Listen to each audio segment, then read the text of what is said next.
In an effort to further connect with the dark side of the Force as his training neared completion, Darth Vader had unlocked part of his psyche that he had never manifested before.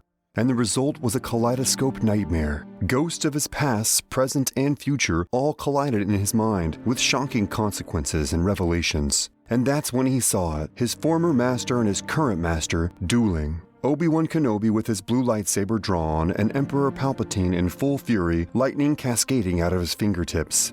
What happened during their battle? Who was the victor? That's today's story. Shortly after losing the battle with Obi-Wan on Mustafar, and just a short while after creating his first red lightsaber, Darth Vader was still deeply tied to his past life. He built a palace over a dark side locus on Mustafar. There, through ancient Sith techniques, he opened a portal to the dark side. He thought that he could find his wife's spirit there and hoped that he could resurrect her. But her spirit wasn't the only one he found. There were others, friends, peers, so-called brothers. The final memory Vader had of his former Jedi Master Obi-Wan Kenobi was from their last meeting on the very planet he built his castle on. Standing above him while his body succumbed to the flames and lava, all the Sith Lord could remember was the disappointment, sadness, and guilt in his master's eyes, as he looked on at what not only he had done, but what his apprentice had done to himself. Yet this kind of trauma was not the only of its kind in Vader's mind. The memories of his past life as Anakin Skywalker were a source of great pain and anger, which his master, Emperor Palpatine, encouraged. Pain and anger were tools of the dark side. Now this dark path was all Skywalker knew. It informed all of his choices, and it made his connection to the Force more dangerous than ever before. Having access to Portal in the hopes of ridding his mind of one particular memory, that of his late wife and mother of his children, Padme Amidala, and resurrecting her, Vader utilized his anger and sorrow over her death to manifest his most evil and terrifying of memories. Vader's entry to the Force portal began how all his Force visions began. In his mind, he left his mortal, physical body and became a hulking mass of twisted, bloody veins and hollowed-out, evil red eyes. His limbs were barely manifested and envisioned as outlined around pale shapes. As he began to walk through his memories, the Sith text etched into the walls glowed intensely with the crimson hue. This was the cave where he had built his lightsaber, where he had built his new castle. It was strong with the dark side. Walking through the dark side's plane of reality, he could still see Mustafar complete with desolate rock structures and blaring thunder and lightning in the distance. Sidious's voice ominously rang through his mind, calling the name of his current identity and his past one. "Your hate has made you powerful now. Fulfill your destiny."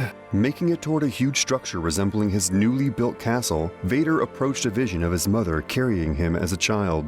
It was serene, quiet, and peaceful, until Sidious appeared. Appearing through a cloud of blood-red mist, his master loomed over this vision of his mother as a deadly red inscription began to form on her pregnant torso, seeming to confirm that Sidious was responsible for his birth. Vader was realizing this journey to the center of his soul was possibly the darkest path he had ever been down, and it all emanated from his mind. Amongst other torturing visions, Vader saw himself as a child, lost and frustrated on Tatooine. What if his mother knew of what he had become? She had given everything to help him become a Jedi. She gave up her son so that he would know a world besides slavery on Tatooine. He didn't want to imagine what she would have thought. Further memories emerged through the flames that surrounded him. His first time entering the civilized world under the guidance of Qui-Gon Jinn and Obi-Wan Kenobi. His early training as a Jedi and what he realized was the most damning. Then he recalled his first meeting with his current master, Chancellor Palpatine. After this vision, his memory started to take a darker turn. His betrayal of the Jedi and marriage to Padme, his apprentice, Ahsoka Tano, and the later battle they had after he had become Darth Vader. It led him to an apparition of the former Jedi Temple, the hallowed place he saw both great success and defeats in his younger life. As he approached the monolithic structure, he saw all the Jedi of the High Council defiant in their stance and lightsabers ready. Though they had offered him help when he was young, when he became too powerful, they also denied his rank of master, and he felt held him in less regard than his master Obi-Wan. He let the memory of these negative feelings flourish. As he dwelled on his pain, two long black lightsabers grew out of his ghost-like hands. He wouldn't stand still any longer.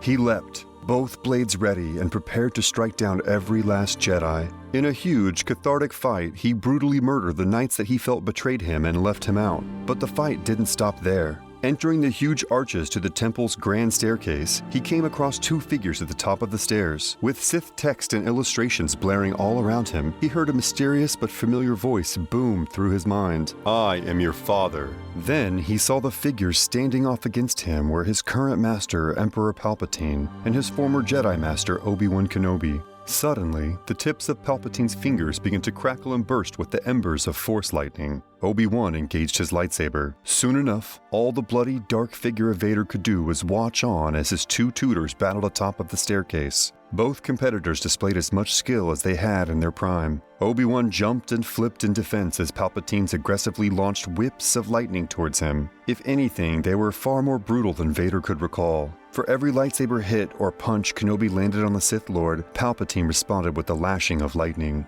However, Palpatine eventually gained the upper hand with an unrelenting lightning attack. The Dark Master's entire body glowed blue, as his truly evil spirit shined through. Kenobi limped to the ground, nothing more than a skeleton with plumes of smoke emanating from him. He fell through the many cracks and jagged structures in this twisted vision of the temple, as Vader made his way up to where they fought.